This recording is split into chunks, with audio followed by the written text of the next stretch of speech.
천둥 소리와 함께 두꺼운 서류 뭉치가 마호가니 책상 위로 거칠게 내던져지며 날카로운 파열음을 냈다. 서류들이 바닥으로 어지럽게 흩날렸지만 창밖을 세차게 때리는 빗소리에 묻혀버릴 만큼 그 공간의 공기는 무겁고 차가웠다.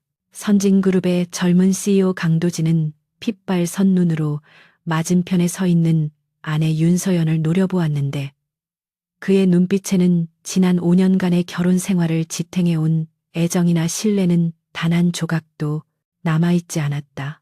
오직 배신감에 불타는 경멸과 차가운 분노만이 그 자리를 가득 채우고 있을 뿐이었다.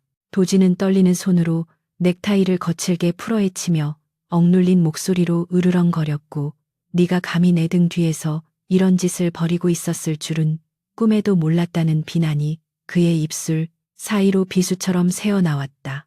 바닥에 흩어진 사진들 속에는 서연이 낯선 남자와 호텔 로비로 들어가는 모습이 교묘한 각도로 찍혀 있었고 그 옆에는 회사 공금이 그녀의 차명 계좌로 흘러들어간 내역이 상세히 적힌 입출금 명세서가 나뒹굴고 있었다. 도진은 그 모든 것이 조작된 증거라는 사실을 조금도 의심하지 않는 눈치였으며 이미 그의 머릿속에서 서연은 탐욕스럽고 부도덕한 여자로 낙인 찍혀 있었다. 그는 책상을 두 손으로 짚으며 몸을 앞으로 숙여 서연을 압박했는데 그 모습은 마치 먹잇감을 앞에 둔 맹수와도 같았다. 도진은 치을 떨며 이제야 네 진짜 가면이 벗겨졌다고 소리쳤고 내 돈과 지위를 이용해 뒤에서 딴 주머니를 차고 정부와 놀아나는 꼴을 더는 두고 볼 수 없다고 모욕적인 언사를 퍼부었다. 윤서연은 바닥에 떨어진 사진들을 줍지도 않고 그저 창백하게 질린 얼굴로 남편을 응시할 뿐이었는데 그녀의 눈동자는 깊은 슬픔으로 일렁이고 있었다. 그녀는 그 서류들이 완벽하게 조작된 가짜라는 것을 한눈에 알아차렸지만 지금 당장 결백을 주장한다고 해서 도진의 맹목적인 분노를 잠재울 수 없다는 사실 또한 뼈저리게 느꼈다.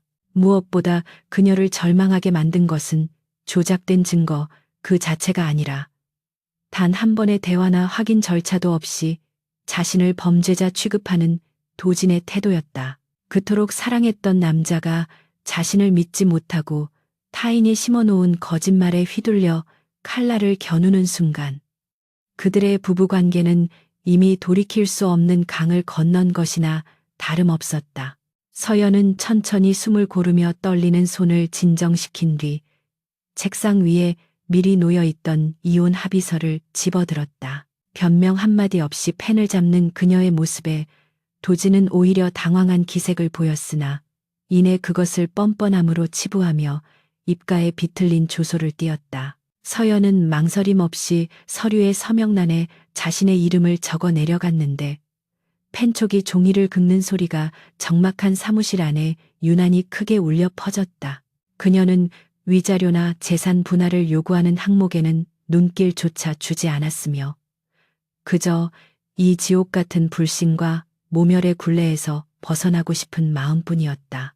서명을 마친 서연은 펜을 내려놓고 약지에 끼고 있던 결혼 반지를 빼어 서류 위에 조용히 올려놓았다. 도진은 반지가 테이블 위에 놓이는 순간 가슴 한구석이 찌릿하게 저려오는 것을 느꼈지만 애써 그 감정을 무시하며 차가운 표정을 유지했다. 서연은 마지막으로 도진의 얼굴을 깊이 눈에 담으려 했으나 그는 고개를 돌려 그녀의 시선을 외면해버렸다.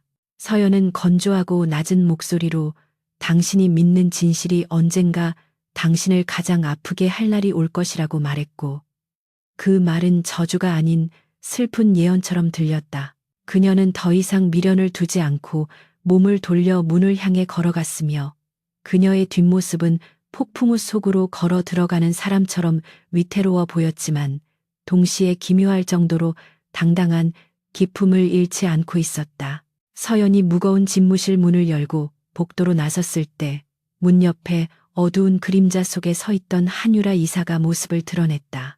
유라는 걱정스러운 표정을 가장하며 다가왔지만 그녀의 입가에는 감출 수 없는 승리의 미소가 희미하게 걸려 있었다.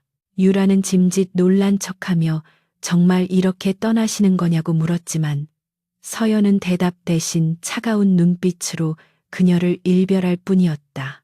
서연은 유라가 이 모든 함정을 설계한 장본인임을 직감적으로 알고 있었지만 지금은 그녀와 맞서 싸울 힘도 증거도 없었기에 침묵을 택했다. 서연이 엘리베이터 쪽으로 사라지자 유라는 집무실 문을 바라보며 이제야 이 거대한 성이 자신의 차지가 되었다는 생각에 전율을 느꼈다.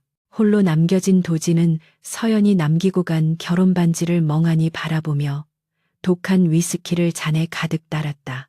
창밖의 빗줄기는 더욱 거세져 유리창을 부술듯이 두드려댔고 번개가 칠 때마다 사무실 내부는 푸르스름한 빛으로 번쩍였다. 그는 자신이 회사를 위협하는 암적인 존재를 제거하고 배신자를 처단했다고 스스로를 합리화하려 애썼지만 가슴속 깊은 곳에서 피어오르는 공허함은 술로도 씻겨 내려가지 않았다.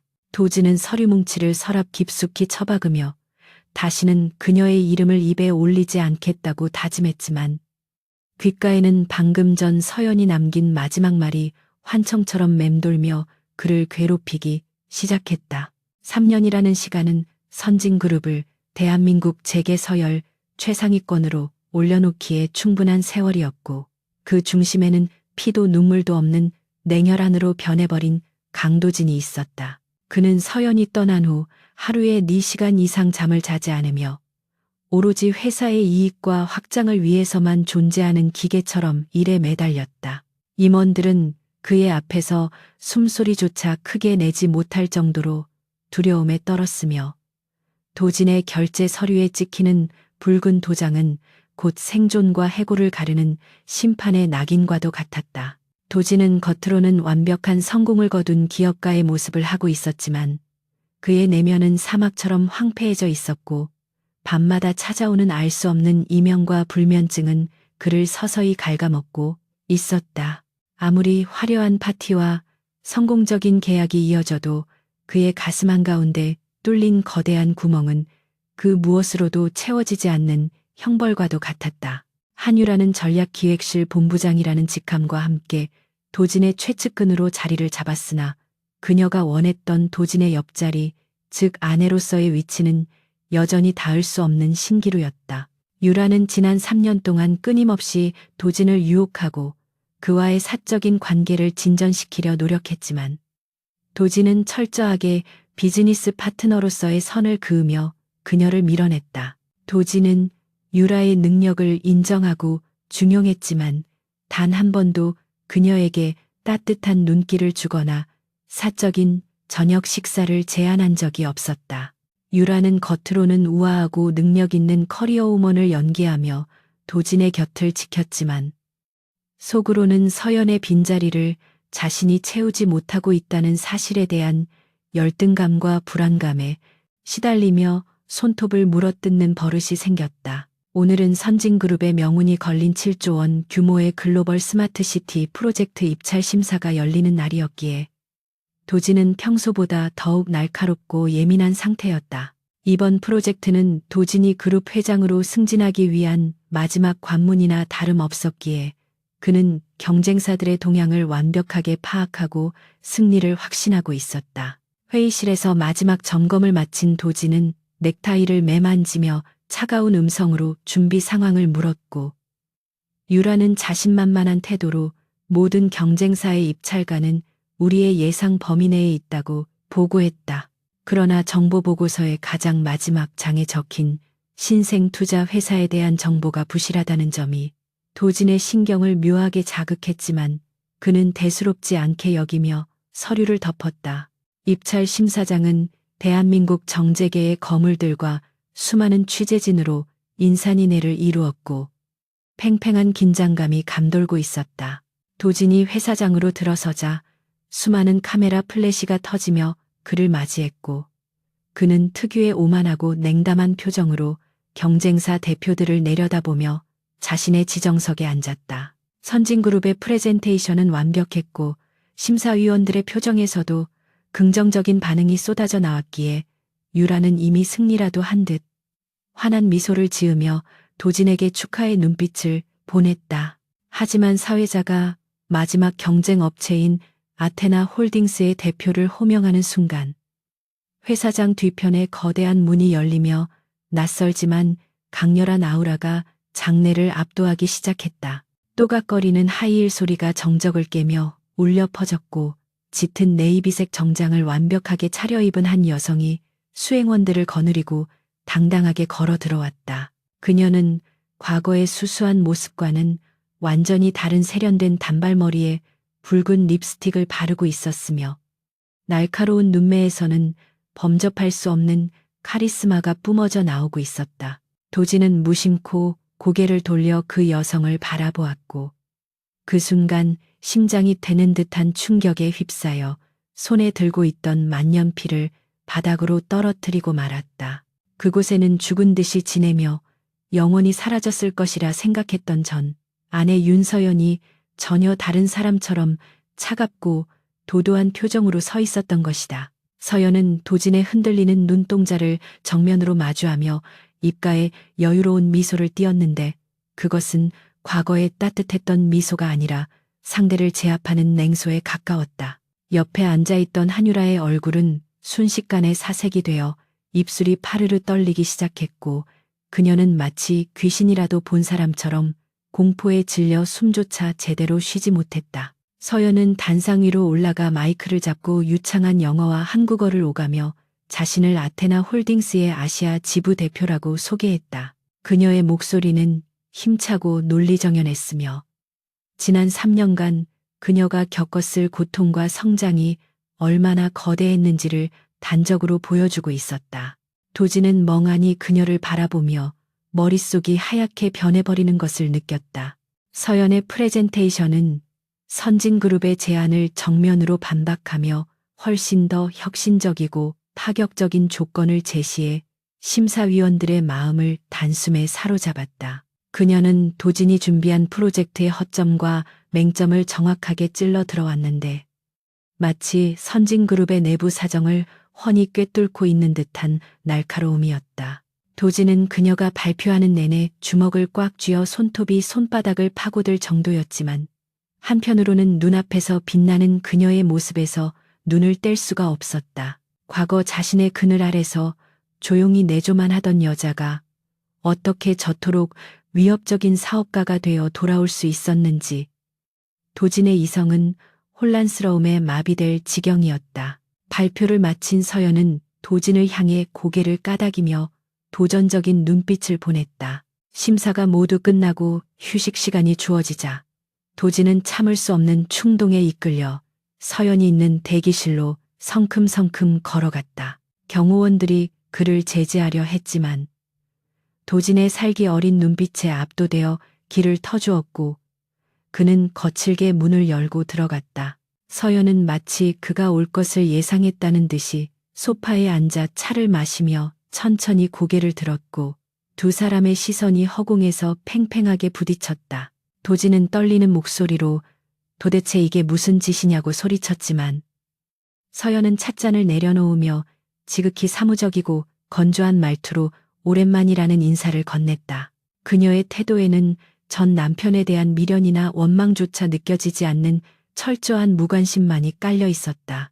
도진은 그녀의 차가운 반응에 오히려 더 큰 화가 치밀어 올라 어떻게 네가 감히 내 앞에 다시 나타날 수 있냐며 윽박질렀다. 그는 여전히 3년 전의 그 조작된 기억 속에 갇혀 서연을 부정한 여자로 여기고 있었기에 그녀의 당당함이 뻔뻔함으로밖에 보이지 않았던 것이다. 하지만 서연은 자리에서 일어나 도진에게 한 걸음 다가갔고 그 서늘한 기백에 도진은 자신도 모르게 뒷걸음질을 칠 뻔했다. 서연은 도진의 눈을 똑바로 응시하며 비즈니스의 세계에서 영원한 적도 아군도 없다는 것을 가르쳐 준 건 바로 당신이라고 차갑게 쏘아붙였다. 그리고 이번 입찰에서 선진그룹이 패배한다면 그것은 당신의 오만함 때문일 것이라고 경고했다. 그때 뒤따라 들어온 한유라가 창백한 얼굴로 도진의 팔을 잡으며 상황을 수습하려 했지만 서연의 시선이 유라에게 닿자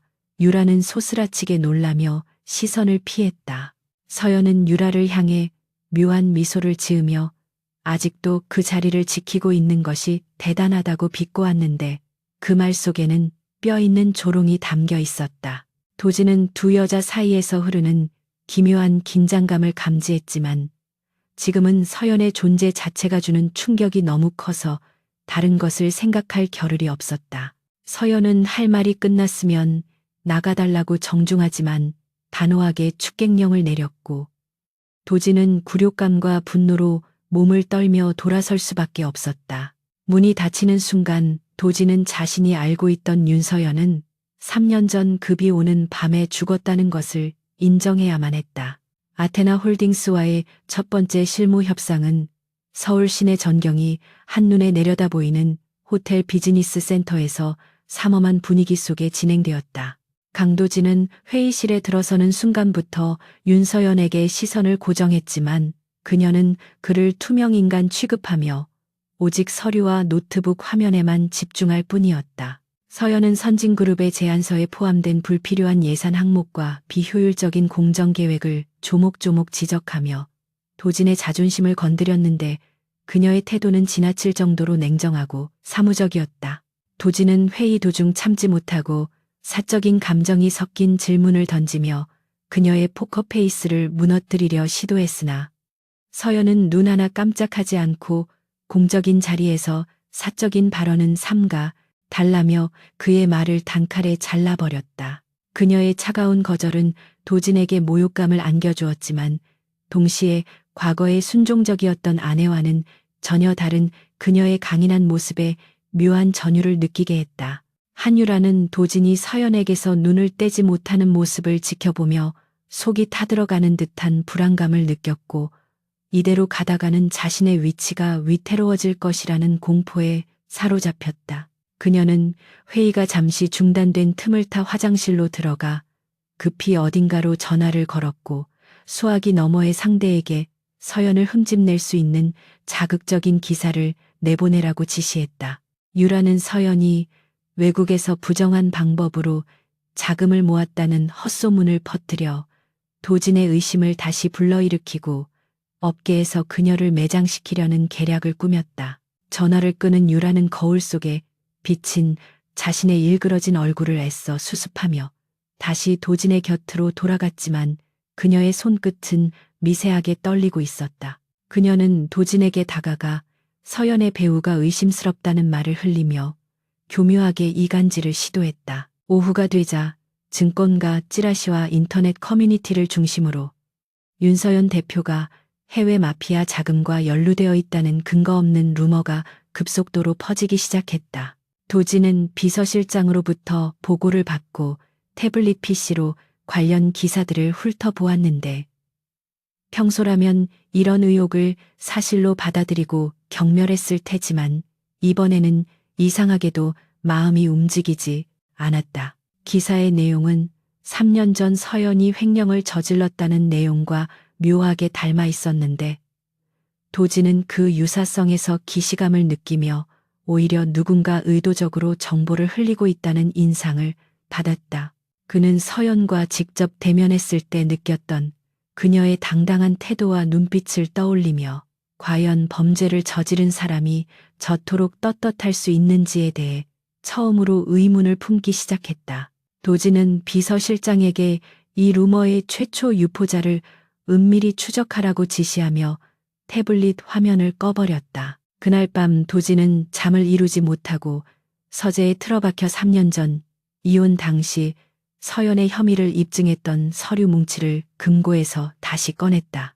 당시에는 분노에 눈이 멀어 제대로 살펴보지 않고 그저 서연을 몰아붙이는 도구로만 사용했던 증거들이었지만 냉정을 되찾은 지금 그의 눈에는 다른 것들이 보이기 시작했다. 도진은 서연이 회사 공금을 빼돌려 입금했다는 차명 계좌의 거래 내역서를 한 줄씩 꼼꼼하게 훑어 내려갔는데 특정 날짜 하나가 그의 시선을 사로잡았다. 거래 내역서에는 서연이 서울의 한 은행 지점에서 현금을 인출한 것으로 기록되어 있었지만 그 날짜는 도진의 기억 속에 아주 선명하게 남아있는 날이었다.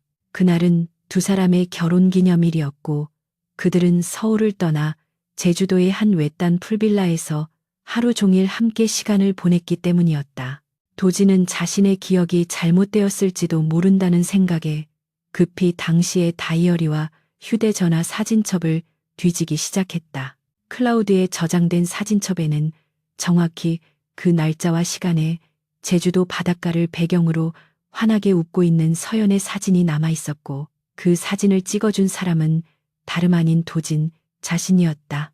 도진의 손이 걷잡을 수 없이 떨리기 시작했고, 심장이 쿵쿵거리며 귓가에 이명이 들려올 정도로 충격은 거대했다. 서연이 제주도에 있었는데 서울에서 현금을 인출한다는 것은 물리적으로 불가능한 일이었으므로 이 서류는 명백한 조작이거나 오류가 있는 것이 분명했다. 도진은 자신이 철석같이 믿고 있었던 진실의 기반이 송두리째 흔들리는 것을 느끼며 등줄기에 식은땀이 흐르는 것을 막을 수 없었다. 혼란에 빠진 도진은 서재 안을 서성거리며 당시 이 증거를 자신에게 가져왔던 사람이 누구였는지를 필사적으로 기억해내려고 애썼다. 그 서류는 내부 감사팀에서 발견했다고 보고되었지만 그 보고를 가장 먼저 자신에게 전달하고 서연의 배신을 확신하게 만든 장본인은 바로 한유라였다. 도진의 머릿속에서 유라가 그동안 보여주었던 헌신적인 태도와 서연에 대한 미묘한 적대감이 퍼즐 조각처럼 맞춰지기 시작하면서 끔찍한 가설이 성립되었다. 만약 유라가 이 모든 것을 조작했다면 자신은 무고한 아내를 제 손으로 내치고 진짜 악인을 곁에 두었다는 결론에 도달하게 되는 것이었다. 도진은 책상을 주먹으로 내리치며 끓어오르는 분노와 공포를 억누르려 했지만 가슴을 짓누르는 죄책감은 점점 더 커져만 갔다. 다음 날 아침 도진은 평소와 다름없는 표정으로 출근했지만 그의 눈빛은 전보다 훨씬 더 차갑고 날카롭게 빛나고 있었다. 그는 유라를 집무실로 호출하여 아테나 홀딩스와의 계약건에 대해 논의하는 척하며 그녀의 반응을 살피기 시작했다. 도진이 은연중에 서연에 대한 루머가 사실 무근인 것 같다는 말을 흘리자 유라의 눈동자가 순간적으로 흔들리며 당황하는 기색이 역력히 드러났다. 유라는 서둘러 화제를 돌리며 서연을 깎아내리는 말을 덧붙였지만 도진은 그녀의 과장된 몸짓과 불안정한 목소리 톤을 놓치지 않았다. 도진은 이제 유라의 모든 말과 행동을 의심의 필터로 걸러듣게 되었고 그녀가 감추고 있는 추악한 비밀을 파헤치기 위해 사설 탐정을 고용하여 그녀의 뒤를 캐기로 결심했다. 한편 윤서연은 자신을 향한 악의적인 공격이 시작되었다는 것을 감지하고 있었지만 전혀 동요하지 않고 묵묵히 자신의 계획을 실행에 옮기고 있었다. 그녀는 이미 3년 전에 나약했던 자신이 아니었으며 한유라가 쓸 수 있는 패가 무엇인지 꿰뚫고 있었기에 오히려 이 상황을 역이용할 준비를 마친 상태였다. 서연은 비밀리에 과거 선진그룹에서 해고당했던 운전기사를 찾아내 그를 설득하고 있었는데 그는 3년 전 서연이 외도를 했다고 거짓 증언을 했던 핵심 인물 중 하나였다. 서연은 낡은 다방 구석자리에서 불안에 떨고 있는 운전기사를 향해 도진이 곧 진실을 알게 될 것이며 지금이라도 사실을 밝히는 것만이 살 길이라고 냉정하게 조언했다. 운전기사의 눈빛이 흔들리는 것을 본 서연은 결정적인 증거가 담긴 녹음기를 꺼내 테이블 위에 올려놓았다. 강도진은 비서진을 모두 따돌리고 홀로 검은색 세단을 몰아 서울 변두리의 낡은 재개발 구역으로 향했는데 차창 밖으로 스치는 풍경은 그의 복잡한 심경처럼 황량하고 어두웠다. 그는 사설 탐정을 통해 3년 전 서연의 불륜을 증언했던 운전기사 김씨가 도박 빚에 쫓겨 이곳의 허름한 쪽방촌에 숨어 지낸다는 사실을 알아냈다. 좁고 지저분한 골목길에 차를 세운 도진은 썩은 냄새가 진동하는 계단을 올라가 녹슨 철문을 거칠게 두드렸고 안에서는 인기척이 느껴지더니 이내 잔뜩 겁에 질린 김씨의 얼굴이 문틈으로 나타났다. 김씨는 도진의 얼굴을 확인하자마자 사색이 되어 문을 닫으려 했지만 도진은 강력한 힘으로 문을 밀치고 들어가 그의 멱살을 잡고 벽으로 밀어붙였다. 좁은 방 안에는 술병과 담배꽁초가 널려 있었고 김 씨는 도진의 서슬퍼런 기세에 눌려 바닥에 주저앉아 살려달라고 애원하기 시작했다. 도진은 김 씨의 눈앞에 3년 전 그가 서명했던 진술서를 던지며 네가 그때 봤다던 호텔이 어디였는지 그리고 서연이 만났던 남자가 정확히 누구였는지 당장 말하라고 으르렁거렸다. 김 씨는 눈알을 굴리며 횡설수설했지만 도진이 그의 아픈 아들의 병원비 기록을 들이밀며 회유와 협박을 동시에 가하자 결국 무너져 내리고 말았다. 그는 떨리는 목소리로 그때 사모님은 호텔에 간 적이 없으며 자신은 누군가에게 거액의 돈을 받고 시키는 대로 거짓말을 했을 뿐이라고 실토했다. 도진은 김 씨의 입에서 나온 진실에 머리를 둔기로 얻어맞은 듯한 충격을 받았지만 애써 냉정을 유지하며 그 배우가 누구인지 캐물었다. 김 씨는 울먹이며 당시 도진의 비서실에 근무하던 한유라가 아들의 수술비를 대주는 조건으로 위증을 요구했다고 털어놓았다. 도진은 믿고 싶지 않았던 불길한 예감이 현실로 드러나자 끓어오르는 분노와 함께 자신의 어리석음에 대한 참담함을 느꼈다. 그는 지난 3년간 무고한 아내를 부정한 여자로 매도하며 쫓아낸 자신이 바로 진짜 죄인이었다는 사실을 뼈저리게 깨달으며 비틀거리는 걸음으로 쪽방을 빠져나왔다. 며칠 뒤 선진그룹과 아테나 홀딩스의 합작 프로젝트를 위한 건설 현장 실사가 진행되었고 도진은 복잡한 마음을 감춘 채 현장에 나타났다. 한유라는 도진의 의심을 전혀 눈치채지 못한 채 이번 기회에 서연을 확실하게 망신 주기 위한 또 다른 함정을 준비하고 있었다. 그녀는 현장 인부들을 미리 매수하여 서연이 안전수칙을 무시하고 무리한 공사 일정을 강요했다는 누명을 씌워 집단 항의를 하도록 사주해 놓았다. 실사가 시작되자마자 약속된 대로 인부들이 몰려와 서연을 애워싸고 고성을 지르며 험악한 분위기를 조성했고 유라는 회심의 미소를 지으며 도진의 눈치를 살폈다. 현장은 순식간에 아수라장이 되었고 수행원들이 당황하여 어쩔 줄 몰라 하는 사이 윤서연은 한치의 물러섬도 없이 성난 인부들 앞으로 걸어 나갔다. 그녀는 확성기를 집어들고 차분하지만 위험 있는 목소리로 인부들의 소란을 잠재운 뒤 그들이 주장하는 안전 문제의 허점을 기술적인 데이터와 설계 도면을 근거로 조목조목 반박하기 시작했다. 서연은 인부들의 안전 장비가 규격에 맞지 않음을 지적하며 오히려 하청업체가 안전관리비를 횡령한 정황을 그 자리에서 폭로해버렸다.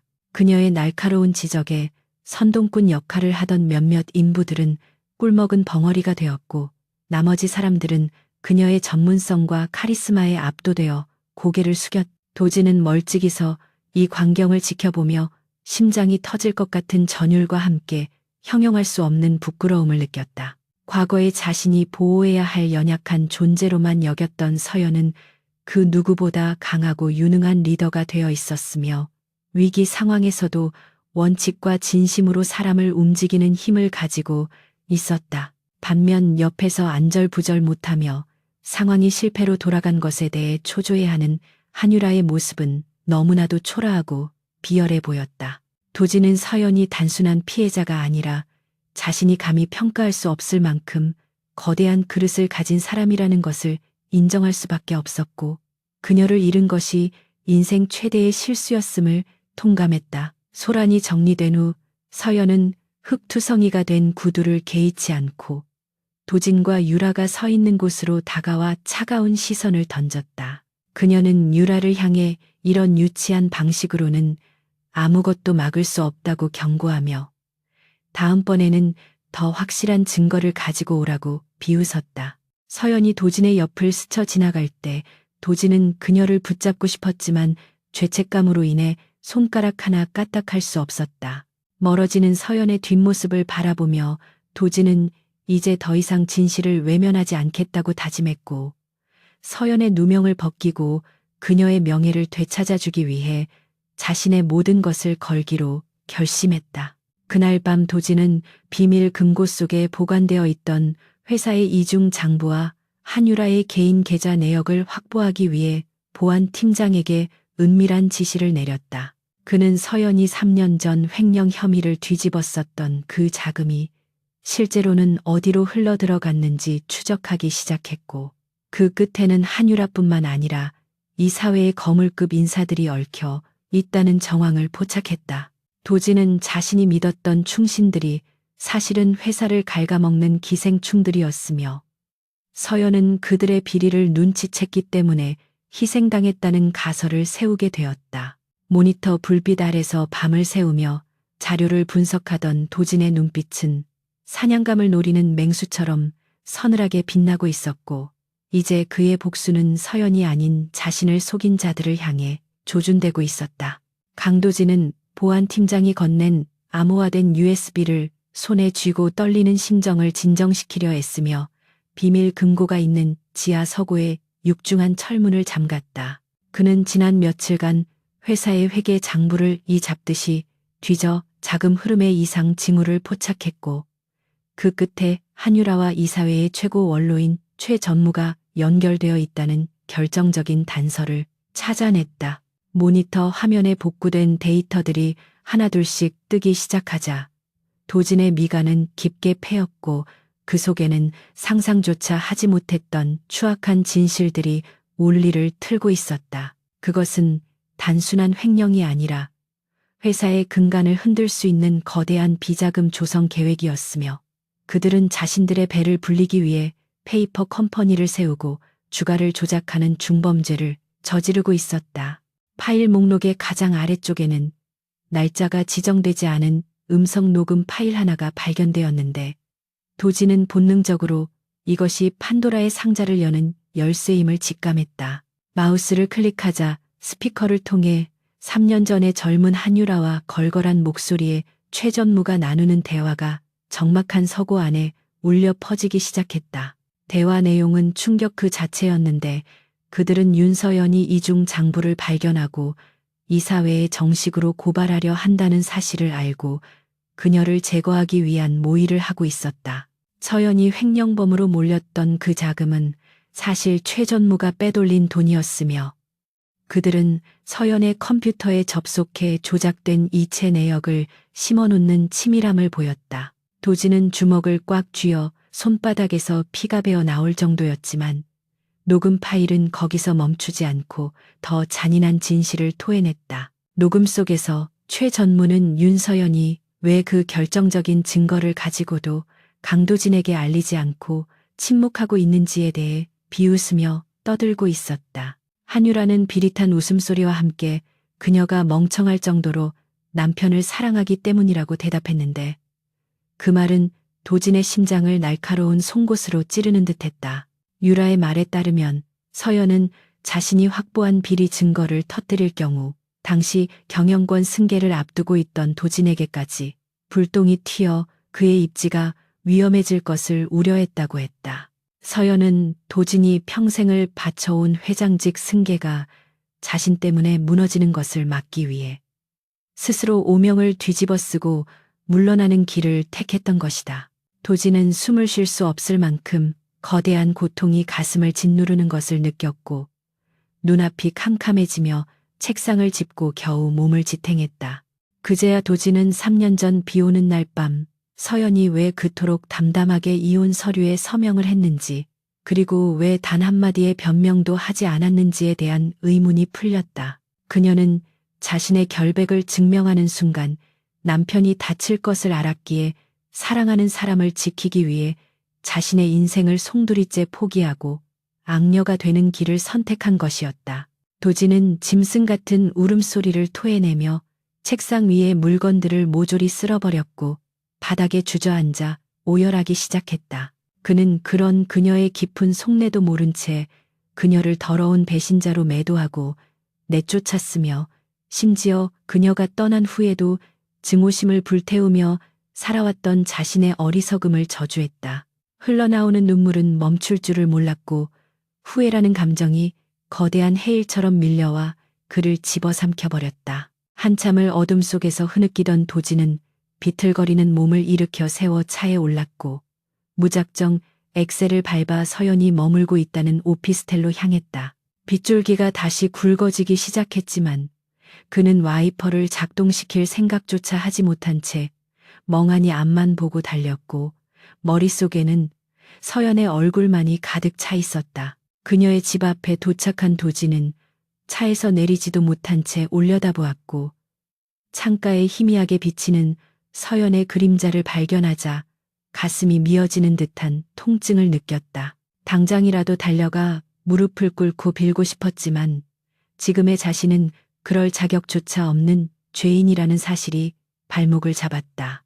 도진은 핸들에 얼굴을 묻고 자신이 그녀에게 주었던 상처가 얼마나 깊었을지를 되새기며 뼈저린 고독과 절망을 맛보았다. 차창 밖으로 서연이 퇴근하는 모습이 보였는데 그녀는 늦은 시간임에도 불구하고 여전히 단정하고 흐트러짐 없는 모습으로 서류 가방을 들고 있었다. 도진은 차 안에서 숨을 죽인 채 그녀가 편의점에 들러 간단한 저녁 거리를 사는 모습을 지켜보았는데 그 소박하고 외로운 뒷모습이 3년 전 화려했던 저택에서의 삶과 대비되어 그를 더욱 비참하게 만들었다. 그녀는 혼자서 그 모든 고통과 억울함을 감내하며 낯선 땅에서 살아남기 위해 얼마나 치열하게 버텨왔을지 상상조차 되지 않았다. 도진은 자신이 누리고 있는 이 모든 부와 명예가 사실은 서연의 희생 위에 세워진 사상 누각임을 깨달았고 이제는 자신이 그녀를 위해 무엇을 해야 할지 명확하게 알 것 같았다. 도진은 다시 회사로 차를 돌렸고 그의 눈빛에서는 방금 전까지의 슬픔과 회한이 사라지고 대신 서늘하고 잔혹한 살기가 감돌기 시작했다. 그는 비서실장에게 전화를 걸어 내일 긴급 이사회를 소집하고 주주총회 일정을 앞당길 것을 지시했으며 목소리에는 한치의 망설임도 없었다. 도진은 단순히 그들을 해고하는 것으로는 부족하다고 생각했고 법의 심판은 물론 사회적으로 완벽하게 매장시켜 다시는 재기할 수 없도록 만들 계획을 세웠다. 그는 사무실에 도착하자마자 법무팀장을 은밀히 호출하여 한유라와 최전무 그리고 그들의 동조자들을 일망타진할 고소장을 작성하게 했다. 밤은 깊어갔지만 CEO 집무실의 불은 꺼지지 않았고 도진은 서연이 겪었던 고통의 1000배만 배를 그들에게 돌려주기 위한 칼날을 갈고 닦았다. 새벽녘이 되어서야 모든 준비를 마친 도진은 창가에 서서 밝아오는 서울의 아침을 내려다보았지만 그의 마음은 여전히 차가운 겨울 한복판에 머물러 있었다. 그는 서연이 자신에게 했던 마지막 말인 진실이 당신을 가장 아프게 할 것이라는 예언이 적중했음을 인정하며 쓴웃음을 지었다.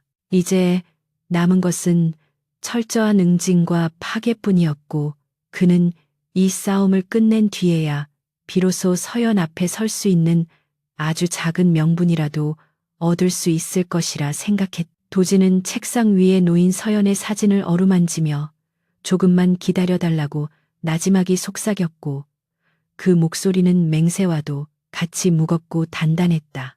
폭풍 전야의 고요함 속에서 강도진의 복수는 이미 시작되고 있었다.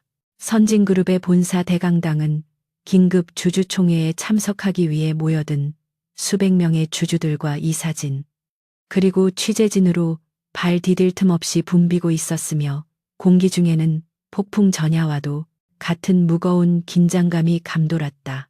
한유라는 화려한 정장을 차려입고 단상 아래 가장 앞줄에 앉아 있었는데 그녀의 표정은 자신만만함을 넘어 오만하기까지 했고 곁에 앉은 최전무와 은밀한 눈빛을 교환하며 승리를 확신하고 있었다. 그들은 오늘 이사회가 강도진 회장의 경영권 강화를 위한 자리라고 믿고 있었지만 사실은 유라 자신이 차기 부회장으로 승격되고 그룹 내에서의 입지를 확고히 다지는 대관식이 될 것이라 착각하고 있었다. 유라는 윤서연이 완전히 제거되었다고 믿었으며 이제 자신을 가로막을 장애물은 아무것도 없다는 생각에 도취되어 붉은 립스틱을 바른 입술로 회심의 미소를 지었다. 사회자의 소개와 함께 강도진이 단상 위로 걸어 올라오자 장내는 순식간에 찬물을 끼얹은 듯 조용해졌는데 그의 표정은 그 어느 때보다 차갑고 건조해서 감정을 읽을 수가 없었다. 도지는 마이크 앞에 서서 잠시 동안 아무 말 없이 청중을 응시했고 그 침묵의 시간이 길어질수록 최전무와 한유라의 등줄기에는 식은땀이 흐르기 시작했다. 도지는 준비된 원고를 읽는 대신 품 안에서 작은 리모컨을 꺼내 들었고 차분하지만 서늘한 목소리로 오늘은 회사의 미래가 아닌 감추어졌던 과거의 추악한 진실에 대해 이야기하려 한다고 선언했다.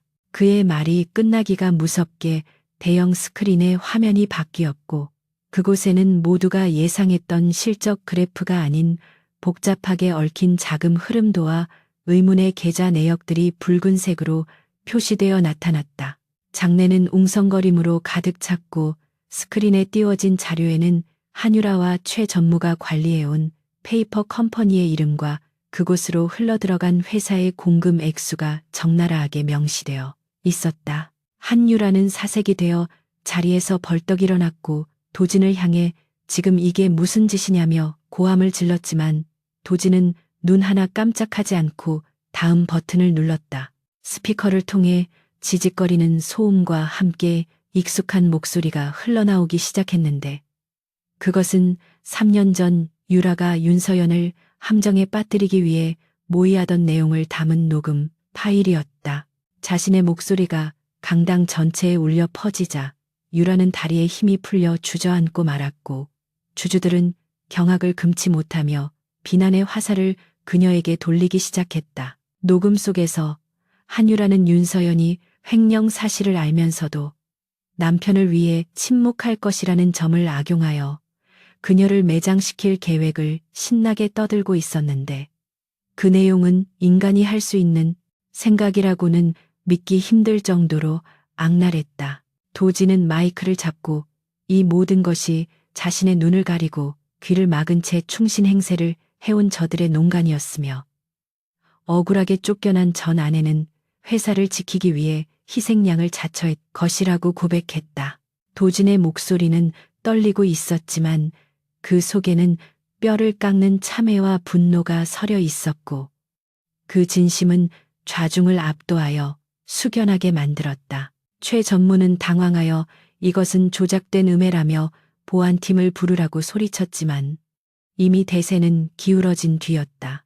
그때 강당의 뒷문이 활짝 열리며 정장 차림의 검찰 수사관들이 들이닥쳤고 그들은 도진이 미리 제출한 증거자료와 고소장을 바탕으로 체포영장을 발부받아 현장에 도착한 것이었다.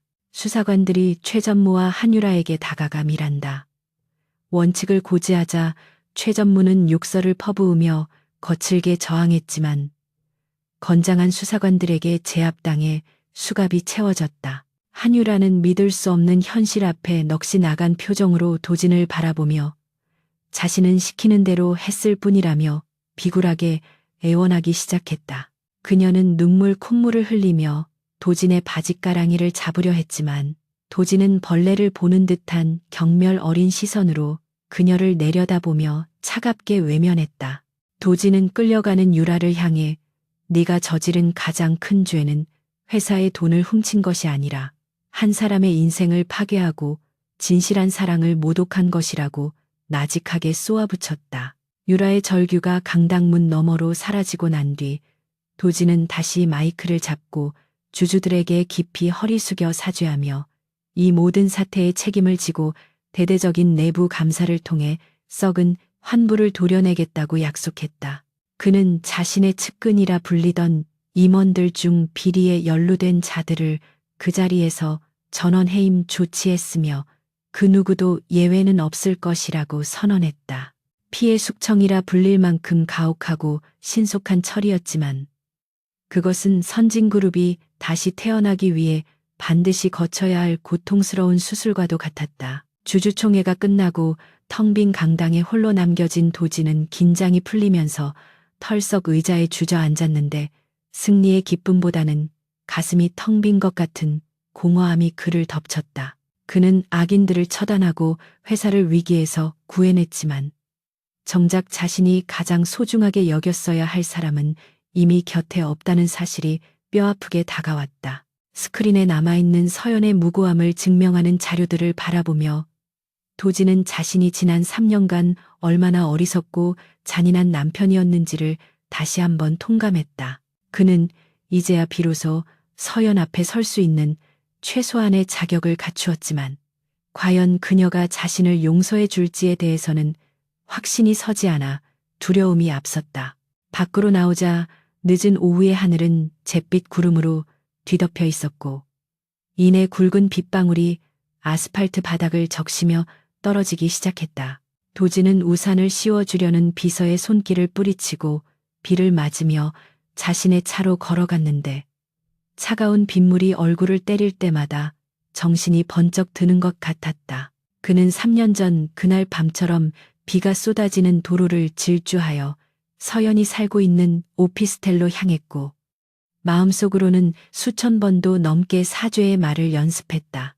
도지는 이제 회장의 권위도 자존심도 모두 내려놓고 오직 한 남자로서 그녀에게 용서를 빌기 위해 달려가고 있었으며 심장은 터질 듯이 요동치고 있었다. 서연의 집 앞에 도착한 도지는 차에서 내려 가로등 불빛 아래 섰는데 빗줄기는 더욱 거세져 그의 온몸을 순식간에 흠뻑 적셨다. 그는 오피스텔 입구로 들어가지 않고 서연의 방창문이 보이는 길가에 멍하니 서서 하염없이 위를 올려다보았다. 3년 전 자신이 서연을 빗속으로 내쫓았던 그날의 기억이 오버랩되면서 도지는 자신이 겪고 있는 이 추위와 비참함이 당시 서연이 느꼈을 고통의 100만 분의 1도 되지 않을 것이라 생각했다. 지나가는 사람들이 비를 맞고 서 있는 그를 이상한 눈으로 쳐다보았지만 도지는 아랑곳하지 않고 망부석처럼 그 자리를 지켰다. 시간이 얼마나 흘렀는지 모를 즈음 오피스텔 현관문이 열리고 익숙한 실루엣이 우산을 쓴 채 걸어 나오는 것이 보였다. 서연은 잠시 편의점에 가려다 빗속에 서 있는 남자를 발견하고 멈칫했으며 그가 도진이라는 사실을 알아차리자 놀란 눈으로 그를 응시했다. 도진은 빗물에 젖어 엉망이 된 얼굴로 그녀를 바라보았고 두 사람 사이에는 빗소리만이 가득 채우고 있었다. 도진은 천천히 떨리는 다리를 굽혀 차가운 보도블록 위에 무릎을 꿇었고 고개를 숙인 채 어깨를 들썩이며 참아왔던 울음을 터뜨리기 시작했다. 그것은 천하의 강도진이 태어나서 처음으로 누군가에게 진심으로 굴복하고 참회하는 순간이었다. 빗줄기는 그칠 기미를 보이지 않고 쏟아져 내렸으며 차가운 아스팔트 바닥에 무릎을 꿇은 강도진의 온몸은 이미 물에 빠진 생쥐꼴이 되어 있었다. 지나가는 사람들의 시선이나 체면 따위는 더 이상 중요하지 않았고 그는 오직 눈앞에 서 있는 윤서연에게 자신의 뼈저린 후회와 진심을 전달하고 싶다는 일념 하나로 버티고 있었다. 도지는 바닥을 짚은 손이 하얗게 질릴 정도로 힘을 주며 떨리는 목소리로 입을 열었는데 그것은 변명이 아닌 처절한 자기 고백이었다. 그는 자신이 눈과 귀가 멀어 당신을 믿지 못하고 벼랑 끝으로 내몰았던 어리석은 죄인임을 시인하며 평생을 바쳐도 씻을 수 없는 상처를 준 것에 대해 용서를 구했다. 그의 눈에서 흐르는 것이 빗물인지 눈물인지 분간할 수 없을 정도로 도지는 오열하며 그동안 가슴속에 억눌러왔던 죄책감을 토해냈다.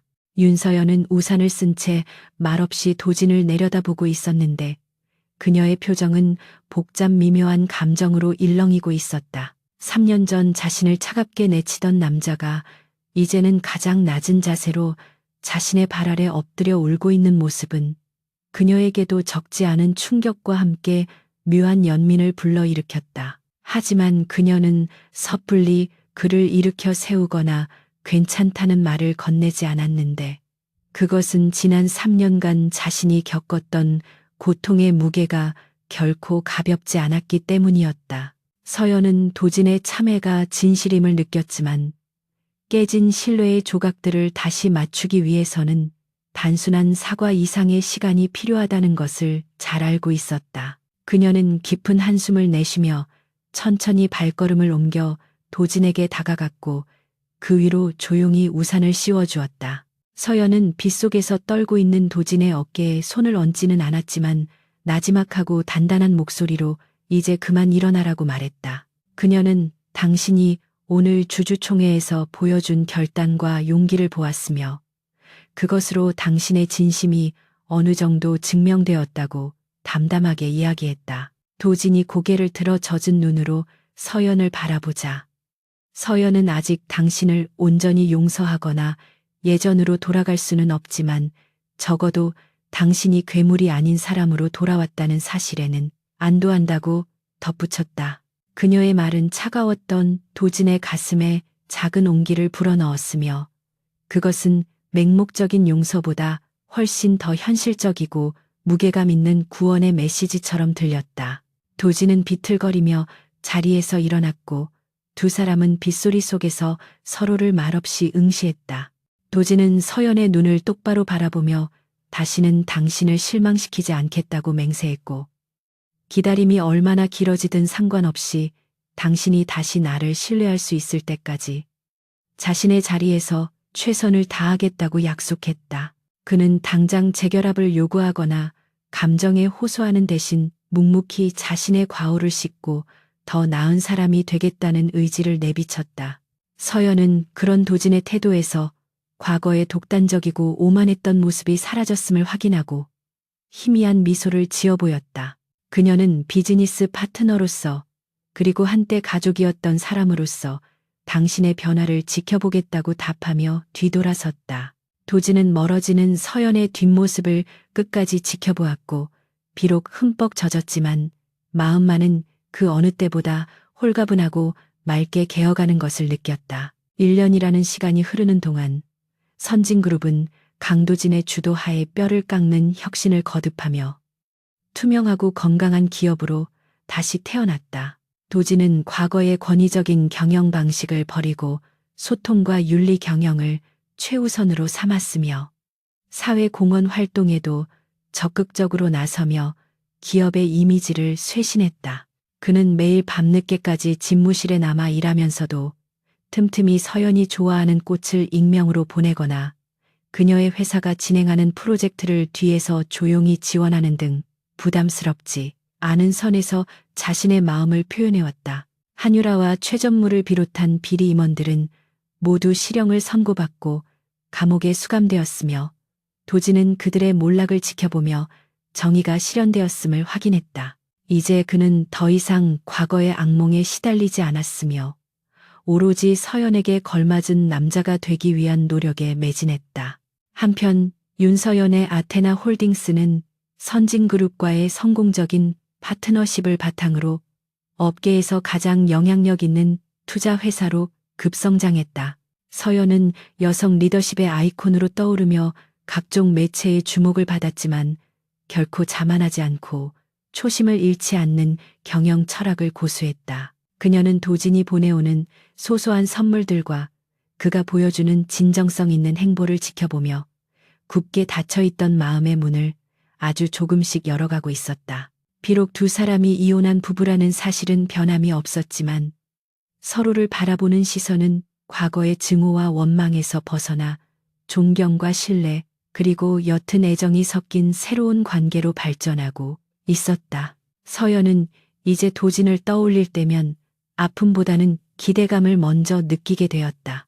어느 맑은 가을날 선진그룹이 주최하는 자선 갈라 파티가 열렸고 정재계의 유력 인사들이 모두 모인 그 자리에 윤서연이 초대받았다.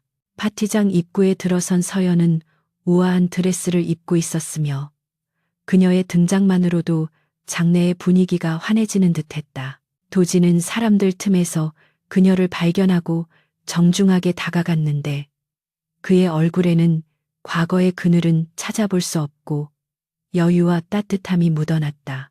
두 사람은 와인 잔을 부딪히며 서로의 안부를 물었고 그 대화는 더 이상 날카로운 비즈니스 협상이 아닌 오래된 친구 혹은 연인 사이의 다정한 속삭임처럼 자연스러웠다. 주변 사람들은 두 사람의 어울림을 보며 수군거렸지만 그들은 타인의 시선 따위는 신경 쓰지 않고 오롯이 서로에게 집중했다. 파티가 무르익어 갈 무렵 도진은 서연을 테라스로 이끌었고 밤하늘에 별이 쏟아지는 그곳에서 잠시 침묵을 지키다 입을 열었다. 그는 지난 1년간 당신을 지켜보며 내가 얼마나 부족한 사람이었는지, 그리고 당신이 얼마나 빛나는 사람인지 다시 한번 깨달았다고 고백했다. 도진은 주머니에서 작은 상자를 꺼냈는데 그 안에는 3년 전 서연이 두고 갔던 결혼 반지가 들어 있었지만 그는 그것을 서연의 손에 억지로 끼우지 않았다. 대신 그는 이 반지의 주인이 다시 나타날 때까지 기다릴 것이며 이제는 남편이라는 이름이 아닌 당신의 인생을 함께 걸어갈 동반자로서 다시 시작하고 싶다고 정중하게 프로포즈했다. 그것은 구속이 아닌 존중을 담은 새로운 시작의 제안이었다. 서연은 반지를 바라보다가 도진의 눈을 올려다보았고 그 눈동자 속에 비친 자신의 모습이 행복해 보인다는 것을 깨달았다. 그녀는 상자를 받아들며 당장 이 반지를 다시 낄 수는 없겠지만 당신과 함께하는 저녁 식사 정도는 고려해 보겠다고 장난스럽게 대답했다. 도진의 얼굴에 환한 미소가 번졌고 두 사람은 서로를 마주보며 소리내어 웃었는데 그 웃음소리는 지난날의 상처와 아픔을 모두 씻겨 내려가게 할 만큼 맑고 경쾌했다. 테라스 너머로 도시의 야경이 찬란하게 빛나고 있었고 두 사람은 나란히 서서 같은 곳을 바라보았다. 거짓과 오해로 얼룩졌던 지난날을 뒤로하고 진실과 신뢰 위에 새롭게 쌓아 올릴 그들의 미래는 이제 막 시작되고 있었다.